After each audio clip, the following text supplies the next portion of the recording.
Bonjour, bonsoir à tous qui nous rejoignez à cette heure tardive, mais il fait encore beau, encore soleil grâce à cette saison que nous traversons et qu'on vous fait partager, qu'on vous partage avec ce beau paysage haïtien. Bienvenue à toi Nadia, qui me fait le plaisir d'être mon invitée aujourd'hui. Alors, je ne fais pas souvent des interviews, ça fait longtemps que j'en avais pas faites, comme je te l'ai dit hors antenne. Et en fait, il me tenait à cœur de t'accueillir et de t'entendre et que tu nous partages ton expérience, ton analyse sur ton pays d'origine, Haïti, qui, je l'ai découvert en faisant mes petites recherches, occupe la même surface que la Belgique où tu vis. C'est à peu près 30 000 km², un peu moins, et qui a le même nombre d'habitants que la Belgique, donc 11 millions et quelques. Voilà, il y a des belles similitudes. Donc toi, tu es né en Haïti et tu vis en Belgique. Et tu as travaillé plusieurs années en Haïti, tu nous en parleras. Et tu m'as contacté donc au mois de mai de cette année pour me parler de ton association Couleurs d'Haïti et pour me dire que la situation là-bas est plutôt catastrophique. Alors, ça ne m'étonne pas tellement au vu de tout ce qui s'y est passé. On rappelle que le 12 janvier 2010, il y a eu un tremblement de terre qui a fait trembler la terre entière, surtout au niveau des demandes de dons et d'aide. Hein, on en a entendu parler partout. Et on se demande tous, en tout cas moi je me le demande, ce qu'est devenu cet argent qui a été versé, je crois plus de à peu près 6 milliards de dollars qui ont été versés pour Haïti, pour aider Haïti, qui manifestement est toujours dans une situation peu enviable. Voilà Nadia, donc j'aimerais que tu nous fasses une petite présentation de ta personne. Alors je sais que tu es formatrice, que tu as été formatrice d'adultes en Haïti notamment, et que tu as eu une intoxication métaux lourds, c'est ce que tu m'as confié, et que maintenant tu te consacres pleinement à tout ce qui concerne ta terre natale et à faire connaître ce qui se passe là-bas pour essayer d'améliorer la situation. Bienvenue Nadia, et si tu veux bien nous dire quelques mots, et bien, avec plaisir. Merci beaucoup Chloé et bonsoir à tous. Mais donc voilà, moi c'est vrai que j'ai eu envie de parler d'Haïti parce que la situation est très grave là-bas et j'ai fait un voyage l'année passée au mois de décembre 2023, janvier 2024 et la situation m'a vraiment alarmée. Moi, j'y ai vécu jusqu'en 2018 et la différence que j'ai vue en quelques années était vraiment frappante, marquante. Et j'ai eu envie de montrer comment le faux narratif, en fait, qui permet à cette situation de perdurer. Et donc, j'ai commencé à faire des interviews d'amis. Je trouvais que ce qu'ils avaient à dire était tellement intéressant. Et c'est comme ça que j'ai commencé le site Couleurs d'Haïti pour justement apporter une information de qualité, une information réaliste aussi, et aussi montrer le visage d'Haïtiens sur place, des professionnels qui travaillent, qui sont engagés, qui sont impliqués là-bas. Et c'était vraiment mon objectif. Et donc, merci beaucoup, Chloé, de donner une voix à tous ces porteurs de projets, à toutes ces personnes là-bas.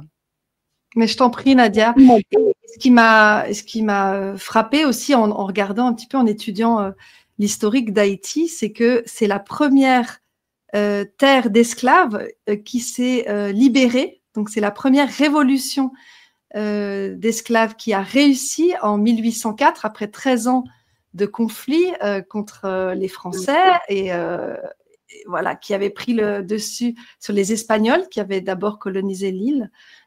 Qui était la première découverte, je crois, de Christophe Colomb en 1492. Et donc, le mot Haïti vient du nom originel de cette île, je crois. Hein. C'est l'un des noms qui était donné avec l'écriture, avec l'orthographe que tu as sur ton site. Donc, A-Y-I-T-I, c'est ça? Exactement, mais ça c'est comment c'est l'orthographe en créole. Voilà. Je sais pas comment est-ce que, les Taïnos et cetera écrivaient à ce moment-là. Mmh. Mais donc Haïti, c'est en effet ça vient de l'héritage amérindien puisqu'en fait, la culture haïtienne est un mélange, hein, puisqu'il y a eu vraiment une rencontre de plusieurs, enfin de beaucoup de cultures différentes. Mais à la base, il y avait les Amérindiens qui étaient sur le territoire et qui ont, enfin qui ont accueilli Christophe Colomb et son équipe. Alors Christophe Colomb a d'abord débarqué sur une autre île, mais Haïti, c'est vraiment la première colonie occidentale. C'est vraiment la première colonie. Et depuis pendant donc de 1480, donc un peu plus tard, je dirais, puisqu'il y a eu d'abord une époque où ce n'était que les Amérindiens qui étaient sous esclavage. Donc, une Exact. fois qu'ils ont été complètement décimés ou presque complètement décimés, il y a eu un apport d'esclaves venant de l'Afrique et il y a eu vraiment une fusion justement entre la spiritualité amérindienne et la spiritualité africaine qui a donné le vaudou haïtien qui est spécifique et qui a permis la prise de l'indépendance. C'est vraiment le vaudou qui a permis cette prise d'indépendance. D'ailleurs, la cérémonie du bois caïman, c'est la cérémonie vraiment qui a permis cette prise d'indépendance. Donc tous les nègres marrons, donc tous les esclaves qui étaient révoltés, enfin qui étaient en révolte et qui s'étaient enfuis dans des plantations et qui avaient vraiment commencé à se rebeller déjà, à préparer la rébellion. Ils ont fait un pacte donc vivre libre ou mourir. Et donc c'est vraiment une phrase très importante autant pour le vaudou que pour les Haïtiens que pour la révolution haïtienne. Moi, je propose qu'on regarde déjà sur la carte, parce que si, comme moi, vous n'êtes pas très doué en géographie, vous voyez, ça, c'est Haïti qui partage l'île Hispaniola avec la République dominicaine, donc c'est la même île au sud des États-Unis, donc vers la Floride, un petit peu après Cuba. Donc, et si on grossit, ça donne ça. Voilà. Vous voyez, Haïti occupe un tiers de l'île et la République dominicaine occupe les 2 tiers à l'est. Et vous verrez qu'il y a de grandes différences entre les deux patries, l'une francophone, indépendante, et l'autre hispanophone, République dominicaine. Je vous propose aussi, si tu es d'accord, Nadia, et si vous êtes d'accord, vous qui nous regardez, de regarder cette petite vidéo qui récapitule les problèmes que tu m'as comptés, que tu m'as expliqués en Haïti. Et puis, on reviendra sur ces problèmes et sur un petit peu l'historique, comment on en est arrivé là, si tu veux bien, après ce petit film de 4 minutes 31, tout de suite.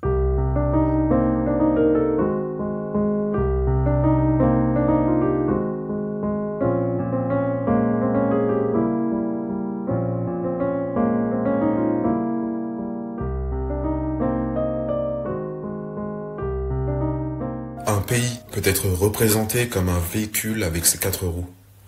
Justice, économie, social et environnement. Prenons l'exemple d'Haïti. Les 4 roues semblent détériorées et dysfonctionnelles. Pourtant, le véhicule avance.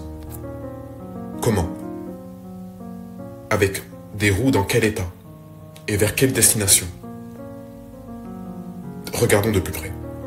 Nous pouvons voir à l'extérieur du véhicule une foule qui grossit au fur et à mesure que les roues et le véhicule se détériorent. Chacun est alors contraint de pousser de toutes ses forces pour contrer l'inertie due aux roues usées en attendant qu'elles soient remises en service. La question à se poser est la suivante. Si c'est la population qui pousse, pourquoi ne va-t-elle pas dans une direction en faveur de sa culture, de sa prospérité et de son environnement? Déjà, nous pouvons voir que nous sommes sur une île et que c'est difficile d'en sortir. Comme toutes les îles, elle se transforme en prison quand la situation dégénère. Si nous zoomons, nous pouvons voir à l'intérieur de ce véhicule un décor luxueux et quelques personnes qui se laissent pousser tout en se félicitant de la direction prise qui remplit leur compte en banque. Nous pouvons également voir qu'il n'y a pas de volant car ces personnes l'ont vendu au plus offrant. Dans la foule qui pousse le véhicule, quelques personnes poussent dans un sens nouveau et donnent toute leur énergie pour essayer d'amener leurs concitoyens à modifier la trajectoire et à prendre une direction qui reflète leur vision du développement. Cette situation soulève plusieurs questions. Comment cette dynamique se maintient-elle dans le temps? Qui contrôle vraiment la direction? Qui possède le volant? Maintenant, appliquons cette métaphore à l'Occident, que ce soit en Europe ou en Amérique du Nord. À un véhicule dont les roues semblent fonctionnelles, même si chacun sait qu'elle mériterait un bon entretien. Ici, la population se trouve à l'intérieur et est installée confortablement. Son confort fait qu'elle ne ressent pas le besoin de savoir où se dirige le véhicule, ni qui le conduit. Les personnes se plaignent parfois pour demander un peu plus de sécurité et ont l'illusion que la liberté se réduit à la possibilité d'augmenter leur confort. Cela est dû en partie au fait qu'aux fenêtres, des écrans décrivent une vision du monde extérieur dans laquelle l'Occident est l'apogée du progrès et du développement. Certaines personnes ont essayé de sortir car elles ressentaient un mal-être quant à cette vision. Ce faisant, elles ont pris conscience que c'est très difficile.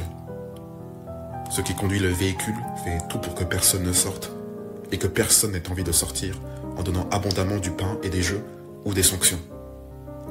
À l'extérieur, ces personnes ont découvert un monde très différent avec de la lumière et des couleurs. Elles ont l'impression qu'avant, elles vivaient au milieu d'ombres projetées sur un mur qui leur donnaient l'impression de la réalité. Elles sont tellement étonnées de ce qu'elles ont découvert qu'elles retournent à l'intérieur pour informer les autres et leur montrer la sortie, souvent en vain. Au dehors, elles voient surtout que la direction prise par le véhicule déconnecte toujours davantage les gens d'eux-mêmes et des autres. Aujourd'hui, cette métaphore est toujours d'actualité. Mais la dynamique s'est modifiée avec l'arrivée massive des écrans et des réseaux sociaux. Maintenant, autant les citoyens haïtiens que les occidentaux ont de plus en plus de difficultés à faire vivre leur culture, à coordonner des actions collectives car chacun est enfermé dans sa bulle algorithmique dans laquelle l'identité et la démocratie culturelle se meurent à petit feu ou à grands pas. Nous devons nous mobiliser pour avoir d'autres dirigeants que nous méritons et à partir de visions communes, de visions concertées qui reflètent nos aspirations.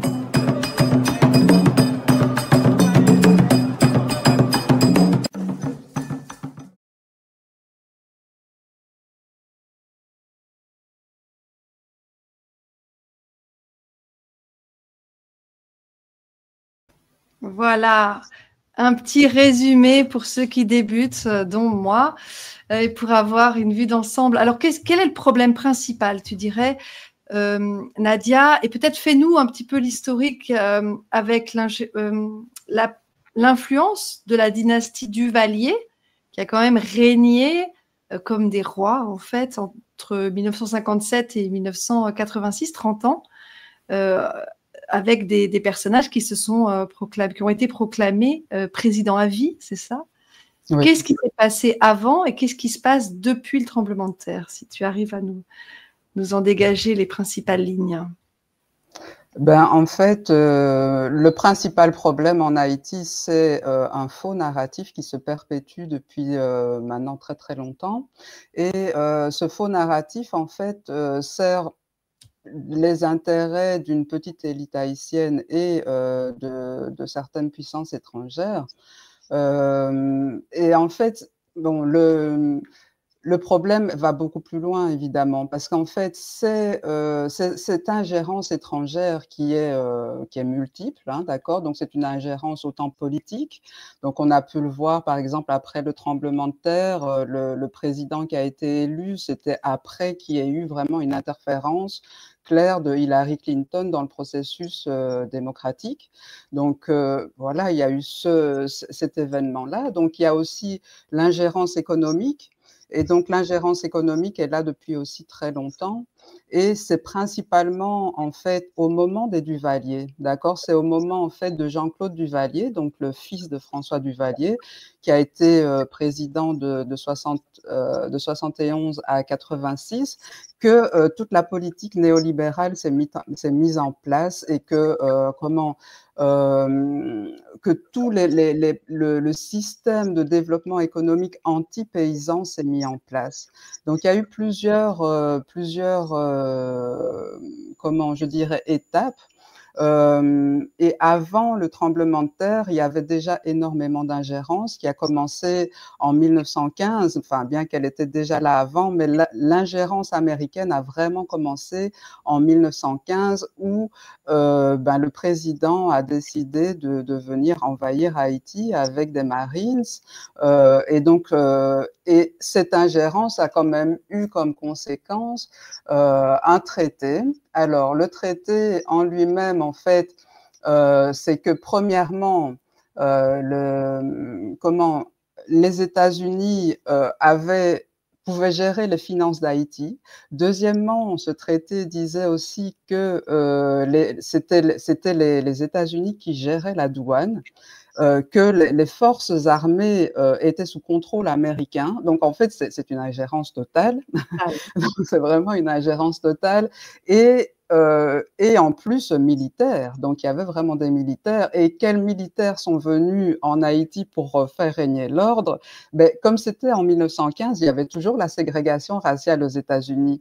En fait, ce sont des Marines qui étaient vraiment très racistes aussi qui sont venus en Haïti. Et donc, ils ont même instauré un genre de ségrégation en Haïti, donc dans un pays en fait qui s'est quand même défendu pour sa liberté, etc. Donc, c'est un peu le début de l'ingérence telle qu'on la connaît aujourd'hui.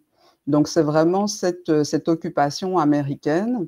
Et oui, donc en fait, ils sont venus d'abord avec une ingérence militaire et économique par rapport à tous les problèmes qu'il y a eu avec la destitution d'Aristide, etc. Là, en fait, ils ont mis en place une opération qui s'appelle Hold On Démocratie ou quelque chose comme ça. Ils ont mis en place cette opération et à partir de ce moment-là, leur ingérence est devenue humanitaire. Donc, en fait, ils ont envoyé 20 000 militaires à ce moment-là, donc pour rétablir Aristide.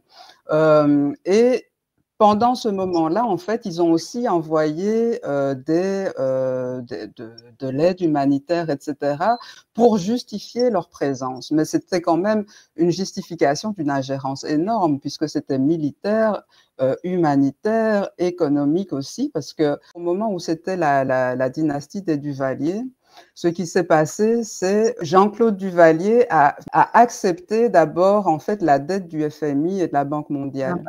Donc ça, c'était déjà la première étape qui a vraiment mis Haïti dans une situation très catastrophique.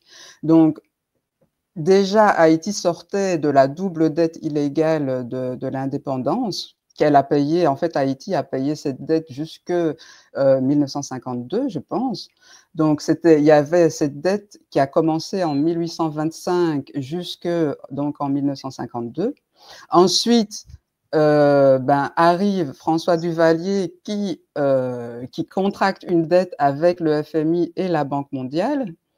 Et puis après, avec 2010, etc., là, il y a toute l'aide humanitaire qui a été complètement détournée. Donc, ça fait quand même pas mal de milliards qui sont mis sur la table et qui n'ont pas profité au peuple haïtien. Donc, voilà. Et là, voilà, c'est bien avec cette image-là. Ce qui est fou avec ce narratif, c'est que l'ONU, malgré, en fait, pour l'instant, il y a un rapport qui dit il y a un crime contre l'humanité en Haïti pour l'instant. Donc, en fait, c'est un article qui s'appelle Killing with Impunity, qui a été fait par le Harvard Clinic School of Law ou quelque chose comme ça. Et donc là, en fait, pour eux, ils ont vraiment analysé dans ce rapport qu'il y a un crime contre l'humanité pour l'instant en Haïti. Et ce crime contre l'humanité qui est là, en fait, l'ONU ne le dénonce pas. L'ONU n'a pas pris une décision pour dire qu'effectivement, il y a un crime contre l'humanité en Haïti, parce que là, pour l'instant, vraiment, ça fait plusieurs années que les gangs armés ont fait une coalition entre eux, mais c'est très, très grave, en fait, hein, c'est très, très, très grave. Donc, c'est une coalition entre plusieurs gangs armés, donc groupes armés, qui maintenant sont appelés terroristes, donc c'est déjà un changement, je dirais, dans la dynamique. Ils sont appelés des terroristes. Et donc, ces gangs armés, en fait, dans cette coalition, ont vraiment pris la population en otage. La population est en otage, mais principalement dans la capitale. Donc, toutes les voies de sortie et d'accès sont fermées. Et donc, pour entrer et sortir, c'est très compliqué. Pour tout ce qui est aussi le transport des marchandises, c'est très compliqué. Et toute la vie a vraiment augmenté du fait de ces rackets qui se passent. Et là, pour l'instant, cette coalition de groupes armés a aussi est maintenant aussi plus dans les provinces qu'avant. Donc, il y a eu vraiment un accroissement et pourtant, l'ONU n'affirme toujours pas qu'il y a un crime contre l'humanité alors que il y a des kidnappings, il y a des viols en série, il y a des meurtres régulièrement. Il y a vraiment une population des déplacés, se compte il y a plus d'1 million de déplacés à l'heure actuellement en Haïti. Donc c'est énorme, plus toutes les personnes qui ont émigré, que ce soit aux États-Unis ou ailleurs. Donc là, l'ONU devrait réagir. Je pense, ce serait vraiment une des choses indispensables de pouvoir vraiment affirmer il y a un crime contre l'humanité contre le peuple haïtien. Et par rapport aussi aux actions de développement et aux actions humanitaires, à la coopération humanitaire, etc., je pense que, c'est pas que je pense que, c'est que, en fait, Haïti, le problème principal en Haïti, c'est que Haïti est une plaque tournante, d'accord? C'est une plaque tournante pour tous les trafics et ce, justement, depuis principalement Jean-Claude Duvalier. Donc, c'est plus ou moins dans les années 80, années 70 que Haïti est devenue une plaque tournante pour le trafic d'êtres humains, pour le trafic d'armes, pour le trafic de drogue, pour tous les trafics illégaux. Donc, en fait, si vraiment les instances internationales voulaient aider Haïti, premièrement, les problèmes haïtiens qu'on dit haïtiens ne sont pas haïtiens, ils sont internationaux. Donc, ce n'est pas en fait au peuple haïtien qui est sans gouvernement depuis 2021, donc depuis l'assassinat de Jovenel Moïse, il y a plus de gouvernement. Donc, ce n'est pas au peuple haïtien de se défaire de groupes armés qui participent à des trafics illicites au niveau international. Donc, ce serait vraiment une instance internationale qui devrait faire cette action-là pour l'instant. Et beaucoup de problèmes viennent de là. Donc, en fait, du fait qu'Haïti est une plaque tournante. Tout ce qui est la corruption, tout ce qui est en fait l'insécurité, la violence, etc., ça fait partie du fait que Haïti est une plaque tournante depuis déjà très longtemps. Et donc là, si vraiment il y avait une volonté, si vraiment il y avait une volonté de faire quelque chose pour Haïti, premièrement, ce serait soit de régler ce problème de trafic international ou bien soit de mettre la population haïtienne à l'abri de ce trafic-là. Voilà, là, je suis sur la page de Jovenel Moïse, qui faisait partie des rares chefs d'État qui étaient conscients que l'OMS n'était pas dans la bienveillance avec la vaccination mondiale, etc., et qui a été assassiné il y a 4 ans et 1 mois, le 7 juillet 2021. Oui, c'est ça, 2021. Après le président de Tanzanie, le président du Burundi, rappelez-vous, qui n'était pas non plus très en faveur de ces vaccins expérimentaux. Et puis, où est-ce qu'on voit ça? Je voulais voir l'assassinat. Voilà, assassinat et crise de succession, funérailles et enquête. Alors, il semblerait, d'après en tout cas cette page Wikipédia, que des mercenaires liés au FBI et au DEA. DEA, c'est le Drug Enforcement Administration, qui s'occupe du trafic de drogue aux États-Unis, serait derrière cet assassinat. Et depuis, effectivement, il n'y a plus de gouvernement, de président. Il y a eu un président ad intérim, je crois, pendant un petit moment. Oui, voilà. Qui maintenant n'est même plus Premier ministre. Maintenant, il y a un Premier ministre, hein, il me semble, en Haïti. Il y a eu des changements, mais en fait, il n'y a toujours pas eu d'élection. Donc, voilà. Il n'y a toujours pas eu d'élection. Mais le pays ne le permet pas, l'état de le pays ne permet pas des élections. Et ce que tu dis, je trouvais très intéressant parce que tu parlais du FMI, de la Banque mondiale, qui nous disait John Hopkins, qu'est-ce que je raconte? John Perkins, je confonds avec l'institut qui s'occupe d'Event 201. John Perkins, c'était un assassin économique. Et il a écrit un livre sur les... je ne sais plus exactement le titre parce que là, je vais le retrouver. En plus, je l'ai lu plusieurs fois. En tout cas, ça parle de l'assassin économique qui vient dans les pays à fortes ressources, qui sont appelés à tort sous-développés ou du tiers-monde, et qui extorque une promesse de s'endetter auprès du FMI, de la Banque mondiale, les confessions d'un assassin économique, et si la personne refuse de se laisser endetter, eh bien, cette personne, mystérieusement, disparaît dans un accident d'avion, avec un arrêt cardiaque, comme ça s'est passé au Burundi et en Tanzanie pour les présidents qui refusaient l'injection Covid. Et là, je vais vous montrer la couverture du livre. Pardon, ça n'est pas celle-ci. Celle-ci, je l'enlève. Et je vous ajoute la couverture du livre que vraiment je vous encourage à lire, que j'ai lu il y a quelques années, mais qui s'appelle donc Confession d'un assassin économique. John Perkins, qui date de 2016 et qui explique vraiment le processus de mise sous tutelle ou de bâillonnement fatal des dirigeants des différents pays qui sont aidés par le FMI.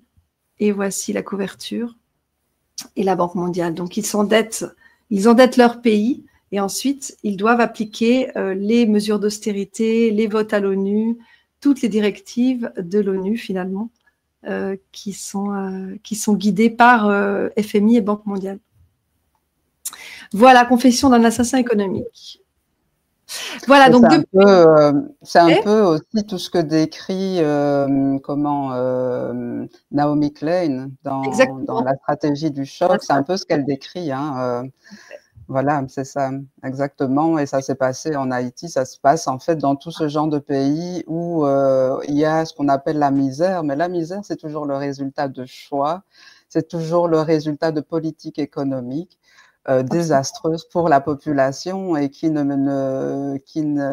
d'intérêt que pour très peu de personnes, en fait. Et c'est tout un système aussi parce que ces politiques économiques, en fait, à quoi elles servent? En fait, elles servent à pouvoir exploiter toutes les ressources minières et autres, en fait. Voilà. Et donc, c'est vraiment un cercle vicieux dans lequel les richesses qui pourraient servir aux populations sont détournées, en fait. C'est vraiment exactement. Ça fait partie d'ailleurs du deal que décrivait John Perkins dans ce livre. C'était l'endettement versus tu me donnes tes ressources, tu me donnes tes minerais, tu me donnes toutes tes richesses et après tu deviens un pays pauvre et on te dit que tu es sous-développé. Et surtout, pour pouvoir extraire tout ce qu'on a à extraire, ce seront les entreprises de mon pays qui vont venir, ce ne sera pas des entreprises. Exactement. Tu dois il y a des clauses. Faire appel aux entreprises américaines, en tout cas avec son travail à lui, John Perkins, il expliquait ça. Ouais, c'est bien huilé ce système. Et puis alors depuis la fin de la présidence, depuis l'assassinat de Jovenel Moïse, qu'est-ce qui s'est passé? Enfin, tu m'as parlé des gangs. Est-ce qu'il y a des choses? Est-ce que tu as remarqué une accélération de la délinquance ou des menaces ou des conflits ou des meurtres ou des violences depuis 2021, depuis que le dernier président n'est plus en place? Oui, ben oui, il y a vraiment eu une augmentation du fait qu'il y a eu cette coalition des gangs, des groupes armés. Donc, il y a vraiment eu et ils ont augmenté leurs moyens. Donc, moi, mes amis là-bas me disaient, mais voilà, maintenant, ils ont des drones, ils ont enfin, ils avaient déjà des machines de guerre, enfin, des armes de guerre, mais voilà, donc en fait, ils se sont équipés et ce qui a fait que ils ont pu étendre leur territoire. Ils se sont équipés, ils se sont aussi regroupés et donc avant ils avaient quelques quartiers dans la capitale et puis c'est devenu de plus en plus et puis après maintenant ce sont les villes de province.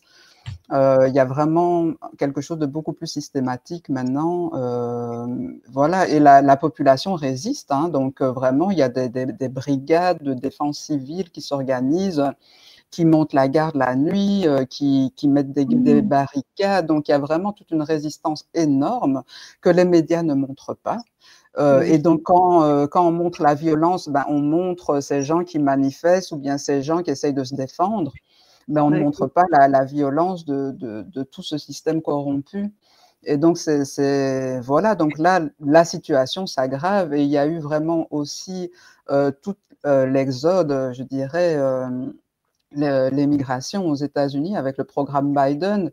Donc, le programme Biden, je ne sais pas exactement quand est-ce qu'il a commencé, mais il a duré plusieurs années. Et donc, c'était pour 5 pays d'Amérique centrale et d'Amérique latine, dont Haïti, c'était l'ouverture des frontières et donc pas besoin de visa, pas besoin de justificatif vraiment pour rejoindre les États-Unis.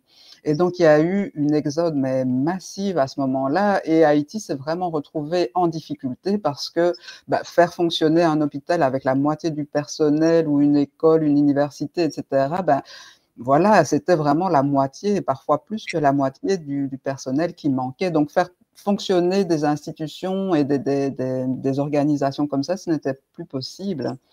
Donc, il y a eu vraiment plusieurs facteurs qui ont été vraiment difficiles. Et donc là, maintenant, il y a la politique contraire de Trump qui vient de dire, bon, on arrête l'immigration massive comme ça, mais la situation en Haïti n'est toujours pas réglée. Donc, où vont aller ces personnes? D'ailleurs, Port-au-Prince est fermé, donc pour aller à Port-au-Prince, maintenant, il faut prendre un hélicoptère et ça coûte super cher. Donc, à moins que récemment, peut-être, il y a eu une ouverture. J'ai entendu quelque chose par rapport à l'aéroport, mais jusqu'à il y a peu, il fallait prendre un hélicoptère pour quitter Port-au-Prince. Donc, c'est des conditions vraiment compliquées. Donc voilà, il y a tous ces facteurs-là à prendre en compte. Donc, toi, tu penses quoi de cette politique anti-migratoire de Trump qui explique qu'il ne veut plus que les personnes qui sont en Amérique du Centre ou les Antilles puissent venir? Est-ce que c'est une bonne ou une mauvaise chose, selon toi? En fait, c'est une bonne et c'est une mauvaise chose, je dirais, parce que c'est une bonne chose parce que vraiment ce drainage massif comme ça, c'était vraiment trop, mais d'un autre côté, qui peut reprocher aux Haïtiens de vouloir partir et quitter cet enfer? Donc, mais d'un autre côté aussi, moi, les quelques amis avec lesquels j'ai discuté qui ont émigré aux États-Unis, ils n'étaient pas confortables non plus, donc c'était vraiment compliqué pour certains d'entre eux.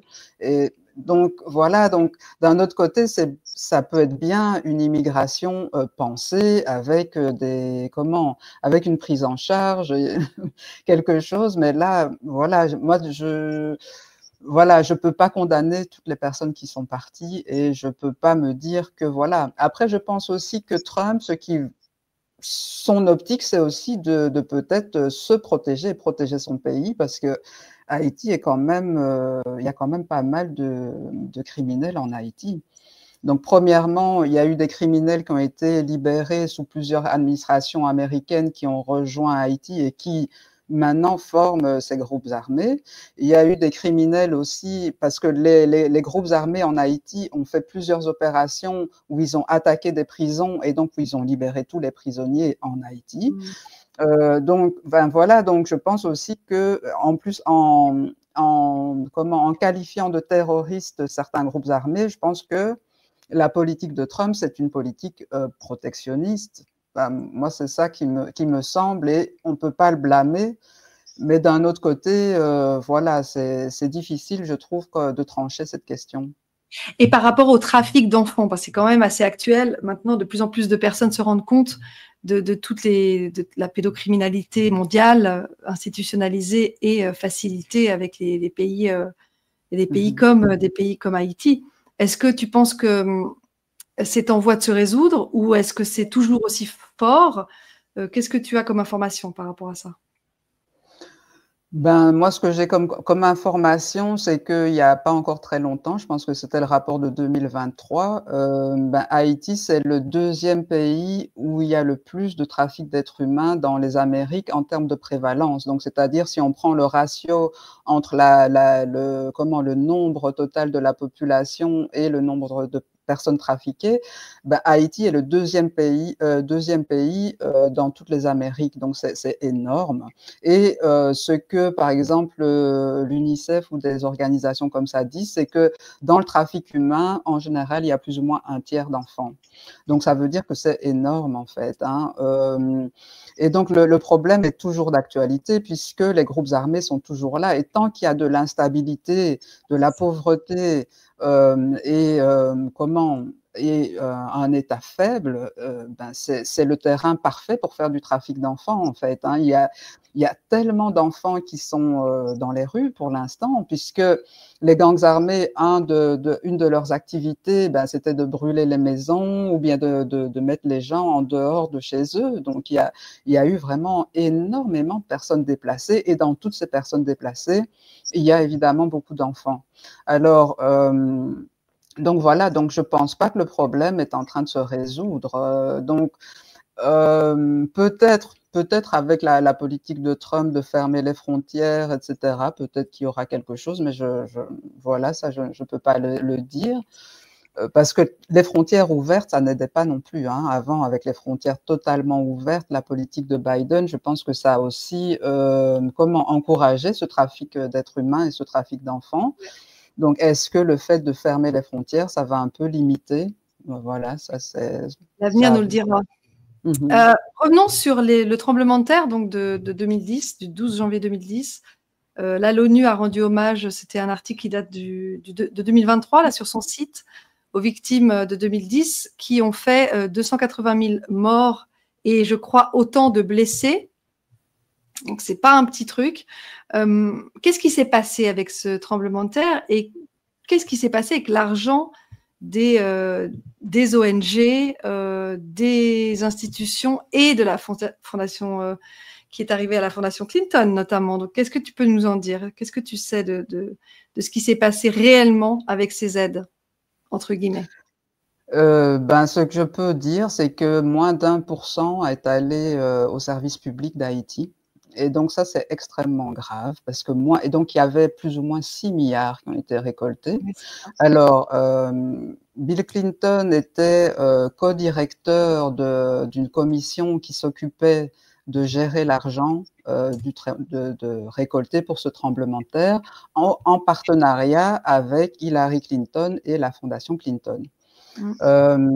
Et donc, cet argent, en fait, ce que je sais, c'est que donc sur ces 6 milliards, ben normalement tu as une photo avec la Croix-Rouge, oui, la Croix-Rouge américaine qui a récolté 1,5 milliard et qui a construit 6 maisons. Je pense que c'est quelque chose comme ça. Là, j'ai la Croix-Rouge, voilà. Voilà comment la Croix-Rouge a récolté 1,5 milliard de dollars pour Haïti et construit 6 maisons. Ah, elles sont bien ces maisons, elles sont un peu chères, hein. Voilà, exactement, mais c'était vraiment une honte, hein, c'était vraiment honteux.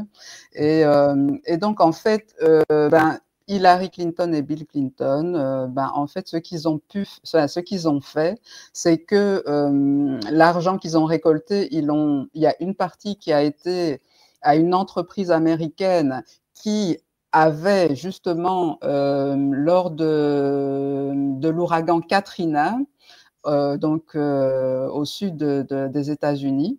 En fait, c'est une entreprise qui avait été jugée comme frauduleuse.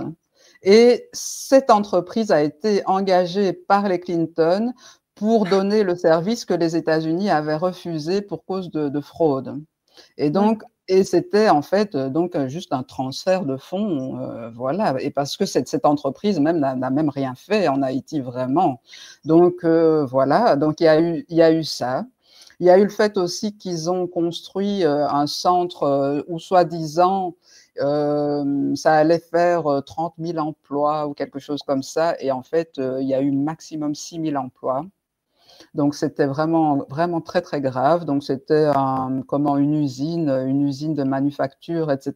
Donc, ça a même, ça a même mis les Haïtiens en difficulté parce que, en fait, certains ont été se présenter, etc. Il y avait un espoir par rapport à ça qui a été vraiment déçu puisqu'ils ont engagé moins de 5 fois le nombre d'Haïtiens qu'ils avaient dit. Et donc aussi, après le tremblement de terre, ils ont eu, par exemple, des projets comme un hôtel, tu vois, un hôtel, mais un hôtel, en fait, les revenus de cet hôtel n'allaient qu'à des entreprises privées. Donc voilà, c'était les idées qu'ils ont eues avec les 6 milliards.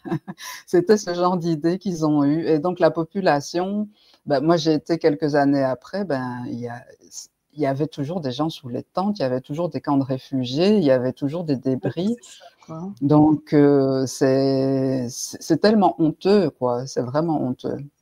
Donc, l'argent, n'en ont pas vu la couleur. Et c'est 1%, donc 1% de 6 milliards, hein, ça fait 60 millions, oui, c'est ça, 60 millions de dollars. Qu'est-ce qui a été, à quoi ça a servi finalement? Il n'y a pas eu grand-chose, hein, parce que, en fait, le problème avec l'aide humanitaire, c'est que s'il n'y a pas des institutions publiques assez fortes pour porter les projets, parce qu'en fait, l'humanitaire, normalement, c'est 1 an, 2 ans, 3 ans, les projets. C'est pas des projets de 50 ans, de 100 ans. Pas 15 ans. Voilà. Donc, voilà, la seule façon pour qu'un un projet humanitaire puisse aboutir, c'est qu'il y ait des institutions qui puissent prendre le relais. Et donc là, en donnant moins d'1% aux institutions publiques qui étaient déjà très faibles avant le tremblement de terre, c'est ça, parce qu'il n'y a jamais vraiment eu d'institutions publiques fortes en Haïti. Donc, et là, c'était pire que tout. Enfin, voilà, avant le tremblement de terre, c'était déjà pas joyeux, mais après le tremblement de terre, il y avait tout qui était détruit. Donc, c'était vraiment la priorité, ça aurait été de renforcer les institutions publiques, renforcer la gouvernance, renforcer les infrastructures, toutes les infrastructures pour que Haïti puisse développer sa souveraineté et développer le pays, parce qu'il y avait un élan de solidarité entre les Haïtiens eux-mêmes qui aurait pu être porteur et qui aurait pu mener à des actions collectives, etc. Toute cette solidarité a été balayée avec l'arrivée, je pense, de 22 000 soldats américains et acteurs de la coopération internationale. Donc, il y a eu vraiment l'arrivée massive comme ça d'Américains qui sont venus après le tremblement de terre pour gérer un peu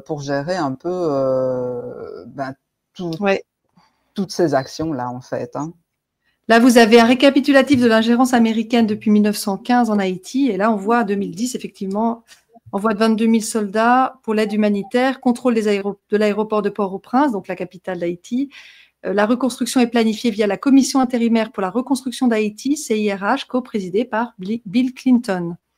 Ce tableau-là, cette frange historique, c'est qui l'a faite? C'est moi qui l'ai faite, et oui, donc elle est sur mon site dans un article qui s'appelle Ingérence versus souveraineté, et donc où je décris un peu, en fait, l'ingérence étrangère, c'est un couple, hein, parce que la corruption, pour qu'il y ait corruption, il faut corrupteur et corrompu. Donc, l'ingérence étrangère, c'est un couple avec l'élite corrompue d'Haïti, qui est une petite partie de l'élite. Hein. Donc, il y a des personnes de l'élite haïtienne qui ont une vision, qui sont vraiment très, très intéressants et engagés pour Haïti. Mais il y a une petite partie de cette élite haïtienne qui a décidé en fait de vendre Haïti, c'est-à-dire que voilà, pour qu'il y ait ingérence, il faut il faut qu'il y ait des personnes qui acceptent d'aller contre les intérêts de tout un peuple. Il faut de la trahison, c'est ça que tu es en train de me dire. Est-ce qu'en ce Exactement. moment, est-ce qu'aujourd'hui, il y a un trafic, je dirais non, il y a des accords commerciaux entre Haïti et les États-Unis, par exemple? Oui, il y en a encore. Alors moi, je n'ai pas tous les détails en tête, mais en fait, pour l'instant, ce sont les États-Unis et la République dominicaine qui sont les plus gros importateurs en Haïti. De Donc moi, matières premières, d'alimentation, de canne à sucre, de café non, aussi? non, ce sont les États-Unis et la République dominicaine qui importent en Haïti. Ah, pardon, d'accord. Oui, tu vois, dans Il l'autre sens. Donc, n'y a pas d'exportation d'Haïti, il n'y a plus de il y a culture. très peu.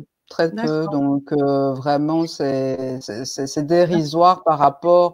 Parce qu'en fait, la situation de pauvreté et de misère d'Haïti ne date pas d'il y a si longtemps que ça. Parce que dans les années 70-80, Haïti était encore autosuffisant dans la majorité des denrées de base. Donc, c'était 80% du riz qui était produit en Haïti était consommé sur place.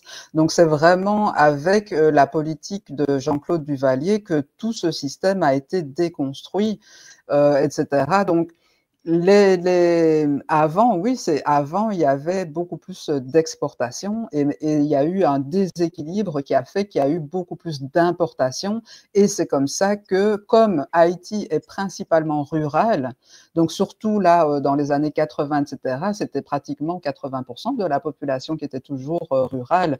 Donc, c'est-à-dire mettre en place un système anti-paysan à ce moment-là, c'était Voilà. la porte ouverte à toute la pauvreté et la misère. Donc, il y a eu des choix politiques qui ont mené à la situation actuelle parce que Haïti était autosuffisant dans les denrées de base dans les années 70-80. Est-ce que tu sais, voilà. est-ce que tu sais comment ça s'est passé, cette politique anti-paysan? Concrètement, qu'est-ce qu'ils ont fait avec les paysans? Est-ce qu'ils ont tué leur cheptel comme ils le font en ce moment en France, par exemple, pour cause de maladies? Ben, tu ris, mais en fait, il y a eu ça. Il y a eu toute une Ah, époque où il y a eu la mise à mort des porcs créoles. Donc, pour voilà. je ne sais plus quelle maladie, mais il y a eu en effet un massacre de tous les porcs d'Haïti. Et c'était des porcs assez déjà résistants. C'était des des petits porcs. Et donc, après, il y a dû vraiment y avoir une action où je pense qu'ils ont importé de la Guadeloupe ou bien de la Martinique des porcs. Voilà. Mais à la base, le projet, c'était des porcs américains. Mais ils se sont rendus compte qu'ils n'allaient pas, ils allaient pas résister à Haïti. Et donc, ils ont fait appel à d'autres espèces. Mais donc, par rapport à ta question, maintenant, comment ils ont fait pour éradiquer ou en tout cas diminuer le nombre de paysans et leur couper l'herbe sous le pied, sans jeu de mots? Écoute, Frédéric Thomas a écrit un article vraiment très, très intéressant sur cette politique de développement économique anti-paysan. Et en fait, comment ça se passe? C'est, comme il écrit, en fait, c'est quand vous n'aimez pas le peuple, il faut le remplacer. Et donc, en fait, c'est vraiment ça, en fait. Donc, ils ont voulu remplacer les paysans haïtiens par de la main-d'œuvre bon marché, dans des zones franches. Et donc, des zones franches, en fait, ils ont construit des zones comme ça, avec des activités manufacturières principalement. Et donc, ces activités, en fait, comment dire? En fait, ils ont été dans les provinces pour dire, OK, nous avons besoin de main-d'œuvre pour telle usine, ça va être un beau projet, etc., etc., etc. Et en fait, ça a provoqué de l'exode rural. Ça a provoqué vraiment toute une déstabilisation de la structure même de la population haïtienne. Et en fait, comme un peu le projet dont je te parlais tout à l'heure avec Hillary Clinton qui disait qu'ils allaient employer 30 000 ou 60 000 personnes et puis pour finir, c'était 6 000. C'était souvent comme ça, en fait. Donc, c'était des belles promesses avec très peu de choses vraiment concrètes au bout du compte. Et ce système s'est vraiment mis en place aussi. Donc, il y avait donc cette politique néolibérale avec les zones franches, etc. Mais il y a eu aussi, par exemple, lors de la dictature des Duvalier, il y a eu aussi toute une exode rurale parce que Duvalier allait chercher sa milice parmi les paysans. Et donc, ça a aussi très, très fort déstructuré le tissu social à ce moment-là. Et ça a mis aussi en place, au moment des Duvalier, beaucoup de suspicions entre les gens, puisqu'en fait, dans les provinces, on ne savait plus qui était tonton Macoute, qui ne l'était pas, etc. Et puis, cet exode rural aussi qui a fait que, le savoir-faire paysan s'est petit à petit perdu et les structures de solidarité paysanne aussi se sont petit à petit perdues. Et ça a engendré une modification dans les rôles, parce que les femmes avaient un rôle très important dans le monde paysan, dans la société rurale, et c'était elles pourtant qui étaient le plus appelées, là je reparle sur les zones franches, tu vois, pour être dans les usines, c'était surtout les femmes en fait qui étaient appelées pour ce genre de tâches. Et ça a vraiment, vraiment déstabilisé tout le tissu social dans les provinces. Donc, il y a eu plusieurs facteurs. Donc, il y a eu vraiment cette politique néolibérale avec les zones franches. Et puis, il y a eu aussi comment cet exode rural fait provoqué par la dictature du Duvalier. Mm-hmm. D'accord. Et parle-nous peut-être maintenant de la République dominicaine qui est juste à côté. Donc, voilà, là, on a une vue aérienne de Haïti à gauche, à l'ouest, et la République dominicaine à l'est. On voit bien la partie donc déforestée, enfin sans forêt, et puis la partie bien verte de la République dominicaine. Est-ce que les deux parties de l'île, donc c'est un tiers, deux tiers, il me semble, s'entendent bien et peuvent se rencontrer? Tu m'as dit qu'il y avait une frontière entre les deux parties. Qu'en est-il? Non, il y a beaucoup, beaucoup de tensions, et ce depuis très longtemps. Depuis l'indépendance, je pense, parce que le peuple haïtien a essayé de libérer ou bien de donner son indépendance à la partie est de l'île, mais ça n'a pas pu se faire. Donc, entre 1804 et 1840 donc il y a eu plusieurs situations différentes dans lesquelles soit la République dominicaine était avec Haïti ou bien soit sans. Et là, en fait, ça a donné lieu à pas mal de tensions, au niveau historique déjà. Et là, je pense que ça fait depuis 2013. Et la République dominicaine a mis en place une loi qui enlève la nationalité dominicaine aux Haïtiens, mais sur plusieurs générations. Donc, c'est-à-dire, là, en fait, la République dominicaine a provoqué des centaines de milliers d'apatrides, en fait. Donc là, il y a des personnes dont les parents, qui n'ont jamais connu Haïti et qui n'ont plus de nationalité, en fait. Ils sont nés là-bas, etc. Et donc, ça crée énormément, énormément de tensions. Déjà, il y a eu ça depuis 2013 et il y a eu encore une vague d'exportation de la part des Dominicains vers Haïti, de soi-disant illégaux, mais qui sont nés là-bas et qui n'ont jamais vécu en Haïti. Et la République dominicaine a commencé à construire un mur aussi. Et donc souvent, là, ces derniers temps, la République dominicaine ferme sa frontière, mais donc ça crée pas mal de soucis pour les Haïtiens, mais aussi pour les Dominicains, puisqu'il y a beaucoup, beaucoup de marchandises qui passent par les frontières.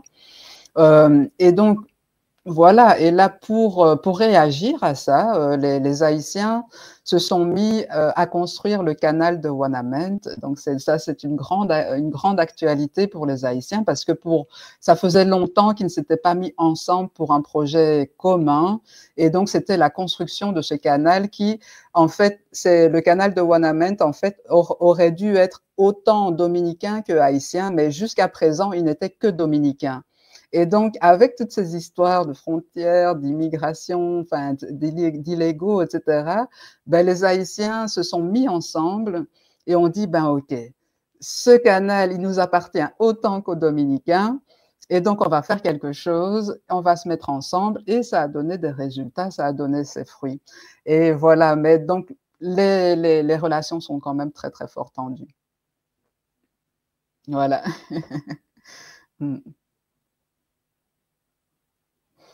Donc ça, c'est la preuve que les Haïtiens peuvent se mettre ensemble parce que aussi un des problèmes en Haïti, c'est le manque de solidarité entre les Haïtiens, entre certaines classes, puisque Haïti est une société post-colonialiste, donc c'est-à-dire où il y a eu des divisions raciales très très fortes, et principalement en Haïti, peut-être plus que dans d'autres pays, mais donc là, en fait, ce canal de Wanamène, c'est quand même aussi un symbole de réunion. Voilà aussi la devise haïtienne. Donc, comment j'ai oublié maintenant. mais voilà, donc tout ça pour dire que il y a en fait une possibilité pour les Haïtiens de se mettre ensemble et on le voit à travers ce travail du canal. L'union fait la force, voilà la devise. Ça ne pouvait pas m'échapper, c'est la même que la Belgique en plus. On ne t'entend plus, Chloé. Pardon, j'allais dire la devise nationale officielle d'Haïti, c'est la même qu'en France, liberté, égalité, fraternité. Ah oui. Rigolo, hein? Attendez, je vais vous montrer ça.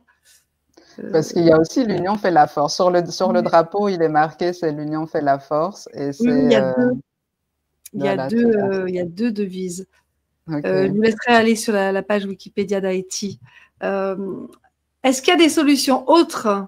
Parce que tu t'attaches et tu t'attelles à en trouver depuis quelques années avec ton site, hein, je rappelle, Couleurs d'Haïti. Donc, on tape couleur-haïti en créole, donc ayiti.com, et on tombe sur tes articles. J'en profite pour montrer encore une fois donc ton adresse mail si vous voulez joindre Nadia pour des projets en Haïti ou pour l'aider ou pour la soutenir. Voilà. Qu'est-ce qu'on peut faire en fait concrètement pour améliorer la situation, pour faire en sorte qu'il y ait une vraie souveraineté, une vraie émancipation et une productivité possible, un vivre ensemble possible, une vie économique viable et sociale viable en Haïti. Qu'est-ce que tu fais et qu'est-ce qu'on peut faire concrètement, tu penses? Quelles sont les solutions? Premièrement, il faut appuyer ce qui se fait déjà parce qu'il y a des personnes vraiment très engagées là-bas qui ont des projets extraordinaires. Donc moi, en fait, sur le site est une plateforme de sociofinancement. Donc le site, en fait, est divisé en 3 parties. Il y a une partie avec des articles d'experts. Donc pour l'instant, j'en ai écrit plusieurs, mais c'est ouvert. Donc en fait, toute personne qui a quelque chose d'intéressant à écrire sur Haïti, à publier, peut me demander une publication d'un article sur le site. Il y a une partie avec des interviews de personnes engagées sur place, donc des interviews sur tous les sujets, hein, donc autant géopolitique, politique, mais la culture, l'éducation, l'environnement, etc. Et ça permet aussi de faire connaissance avec certains porteurs de projets, justement. Et dans les porteurs de projets,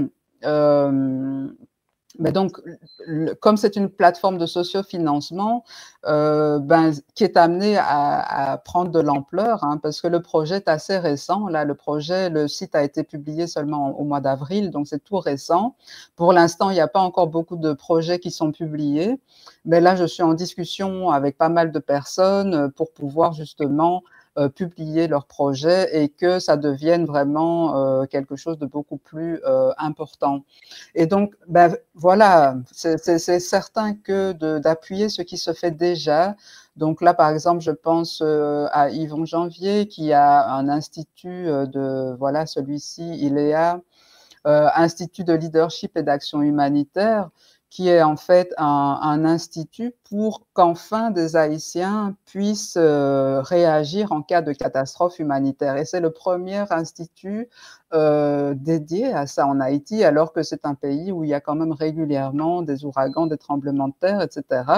Et voilà, je pense que c'est vraiment un projet avec un impact pour les Haïtiens, pour la souveraineté d'Haïti aussi, puisque ben, cet institut est destiné à devenir ben, justement une ONG qui sera capable de répondre à des appels à projets en Haïti, donc en connaissant bien le contexte, etc.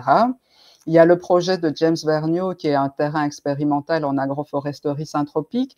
Donc, c'est-à-dire, il est en train de faire un projet pour régénérer la terre d'Haïti, puisque tout à l'heure, tu montrais la photo par rapport au déboisement entre Haïti et la République dominicaine, mais la situation environnementale en Haïti est vraiment catastrophique. Ce qui est dit, c'est qu'il ne reste que 2% de la couverture terrestre en Haïti. Et en effet, quand on va là-bas, ben, dans certaines régions, on voit vraiment que toutes les montagnes sont complètement dénudées et il y a vraiment des glissements de terrain qui se font. Donc, quand il y a la pluie, c'est vraiment une catastrophe dans certaines régions. Et il y a de moins en moins de terres fertiles à cause de ce problème de déforestation et d'environnement. Et donc là, ben, c'est un projet justement pour comment former les gens, pour sensibiliser les gens et pour expérimenter aussi un modèle de régénération des sols d'Haïti. Voilà, et donc là, il y a encore d'autres projets qui sont en cours. Il y aura un projet pour la publication d'un média sur place qui fait un très bon travail, qui s'appelle Derrière Mon Info, qui est un média qui a vraiment décidé d'être engagé pour le peuple haïtien et de donner une information objective. Il y aura encore d'autres projets également, donc voilà, plus des projets, soit dans l'agriculture, etc. Mais le but, c'est d'augmenter tout ça, d'augmenter la portée des contributions. Et alors, le site aussi se veut, c'est pas seulement pour des dons financiers, cette plateforme de sociofinancement, c'est aussi un site qui permet justement de s'impliquer avec les ressources, les ressources qu'on a. Donc, ça peut être des compétences. Donc là, par exemple, je pense qu'il y a des compétences, que ce soit au niveau de l'agroforesterie, enfin de l'agriculture, de la permaculture, du low-tech. Je pense qu'il y a des compétences qui pourraient vraiment être utiles en Haïti, au niveau de la solidarité internationale, etc., la gestion des risques, etc. Donc voilà, donc il y a aussi possibilité d'offrir ces compétences, d'offrir d'autres types de ressources. Donc n'hésitez pas à contacter les porteurs de projets, à me contacter en disant ben voilà, moi j'ai des compétences, j'ai des ressources que je peux offrir pour tel ou tel projet. Voilà. Et sinon, ben pour vraiment, je dirais, faire en sorte que Haïti se porte mieux. Je pense que c'est vraiment une question aussi de changement des perceptions sur Haïti, dans le sens où ben, ce faux narratif qui décrit Haïti comme un pays victime, qui a besoin de sauveurs et qui a besoin de développement, je pense qu'il faut passer à autre chose. Il y a des gens vraiment compétents et vraiment engagés sur le terrain qui, eux, ben, sont sur le terrain et font le travail, ne détournent pas l'argent. Voilà, donc voilà, il y a vraiment ça aussi en fait. Hein. Donc les personnes que tu présentes évidemment sont des personnes non corrompues, non corruptrices, voilà, non plus, exactement. qui tiennent à leur pays et qui veulent le faire prospérer pour le bonheur du peuple, de la population. Oui. Donc voilà, la prochaine fois que vous entendez parler d'Haïti, ne pensez plus Haïti, pays victime, pas de chance. Donc voilà, Haïti, c'est une plateforme pour tous les trafics et c'est pour ça que ce pays est dans cette situation. Haïti, c'est un pays où l'ingérence étrangère fonctionne avec la corruption d'une petite élite sur place qui maintient la population vraiment en otage. Donc Haïti, c'est un pays en fait où la population voudrait simplement simplement pouvoir vivre dans les provinces, être tranquille, faire ce qu'elle a à faire tout simplement. Et elle en est empêchée, la population en est empêchée. Pour l'instant, c'est les groupes armés, mais avant, c'était les actions de la corruption dans l'humanitaire. C'est beaucoup de choses en fait qui empêchent le peuple haïtien. Mais en tout cas, ce n'est pas inhérent au peuple haïtien. Il y a eu des choix qui ont été faits. Il y a eu des politiques économiques qui ont été mises en place et la situation actuelle est le résultat de tout ça. Donc, Haïti, c'est pas que Haïti n'a pas de chance. Haïti, c'est juste que Haïti a été le premier pays à avoir pris son indépendance dans un contexte complètement raciste. Et voilà, et donc, et qu'on fait toujours payer à ce pays cette demande de liberté, parce que c'était au moment c'était au moment de la Déclaration des droits de l'homme que Haïti a pris son indépendance. C'était plus ou moins au même moment.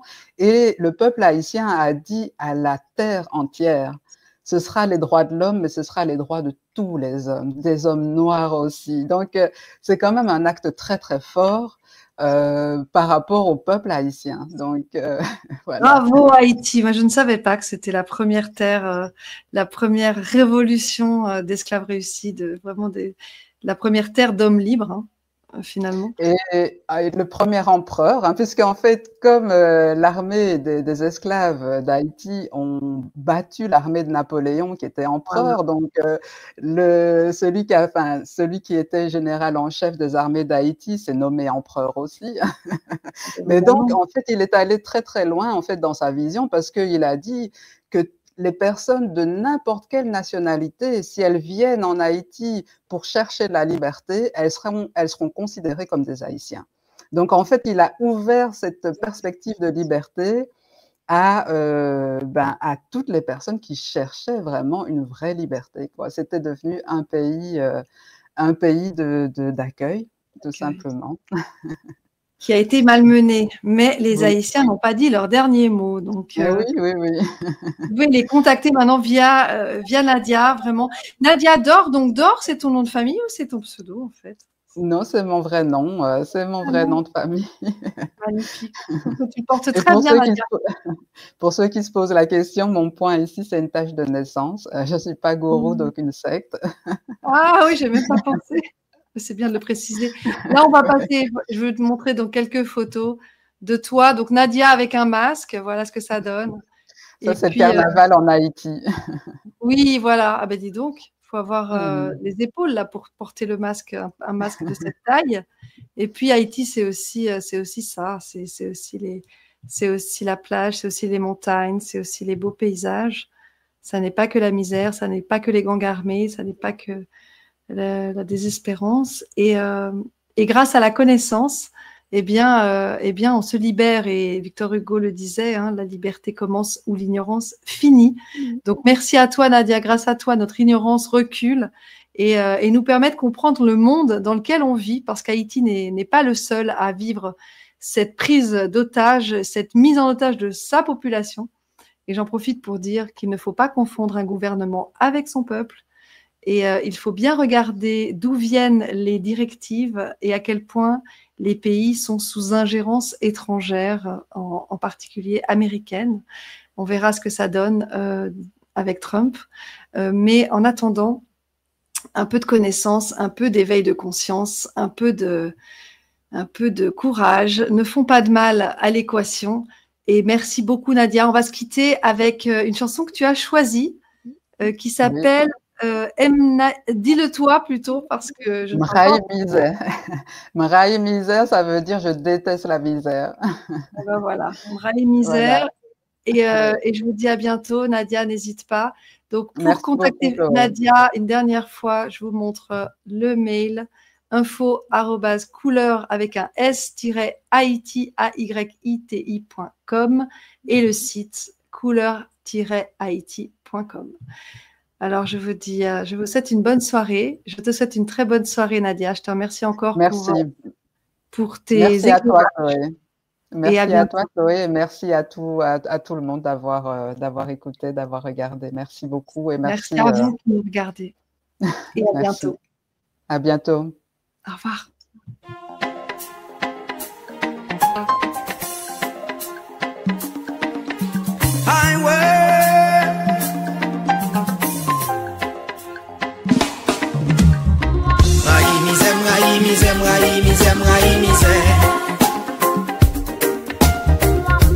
misère, raï, misère, raï, misère, raï, misère. Raï, misère, raï, misère, raï, misère, raï, misère. Raï, misère, raï, misère, raï, misère, raï, misère. Misère fait moun raï moun, misère fait moun déjouer moun. Il fait yo plan pour moun fou, il fait au petit goût bouchou. Misère fait moun blier moun, misère démoniser moun. Il fait moun pourri pour ou, misère fait au petit place ou. Raï, misère, raï, misère, raï, misère, raï, misère. Raï, misère, raï, misère, raï, misère, raï, misère. Raï, misère, raï, misère, raï, misère, raï, misère. Raï, misère, raï, misère, raï, misère. Misère fait moun manger moun, misère même diviser moun. Il fait pas quoi dans tête tout, il fait yo douter sous. Misère défigurer moun, misère même trop cober moun. Il fait petit sens la vie, fait passer inaperçu.